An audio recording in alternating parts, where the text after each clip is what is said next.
Okay, I hope you enjoyed Junkyard Rumble, published by Roll-Off Productions. My name is Julie Davila, and I'm going to talk a little bit about the piece and how we put this together and some of the choreography and options for the number of players that you need. Yeah, so it looks really elaborate. How much money did you have to spend to make it happen? We had really limited resources to put this piece together, so I would say that we had around $100 invested in this piece. These silver buckets you can purchase at Home Depot, Lowe's, your local hardware store for about $5.50. The pickle buckets you can get at Walmart again, or Home Depot, Lowe's for around $5. Should they be plastic or metal? The pickle buckets, it works better for plastic, and these obviously work a little bit better if it's a metal bucket. And then when I'm sitting on here, these Rubbermaid buckets, these are about $8 to $10 as well. And one other thing that we had, we used sticks, and these are about 89 cents. So with very limited resources, you can definitely put this piece together, and kids will have a great time. What about the rivets in the bucket there? Yeah, we call these our Rivet Buckets, and the 4 solo players that you see at the beginning of the video that did all the slides and choreography, each of their buckets had rivets in it, and we just had a band parent drill us some holes and get some rivets at their local hardware store and insert them. So it makes a really nice kind of enhances the audio on their solo section. What about the costuming and choreography, Julie?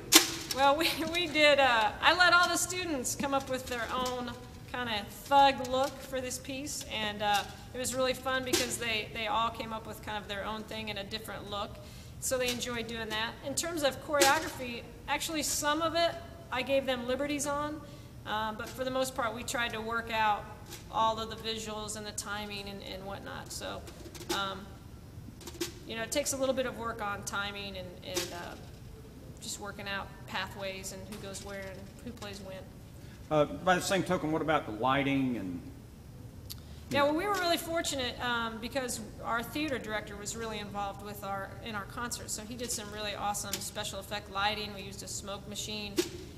He built us the platforms for the bucket drummers, and you know, it uses more students in the school and more people involved, so it makes the community a little more aware of what's going on. How many students does it take to play this piece? It can be anywhere from, you know, the minimum I would say would be around 10 to 12 players that you would need to pull this off, up to 35, 40 players. You could just keep doubling. That's a lot. Yeah.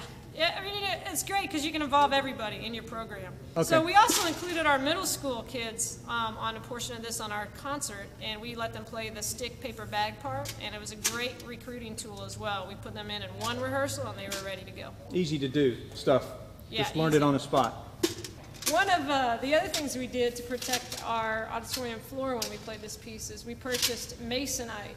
And it comes in 4x8 sheets, and we purchased about 6 of them so that when the students did some of that work where they had the choreography where they slam against the floor, it protected our auditorium floor. I hope you enjoyed Junkyard Rumble. I know your kids are going to have a great time, and the crowd will go crazy.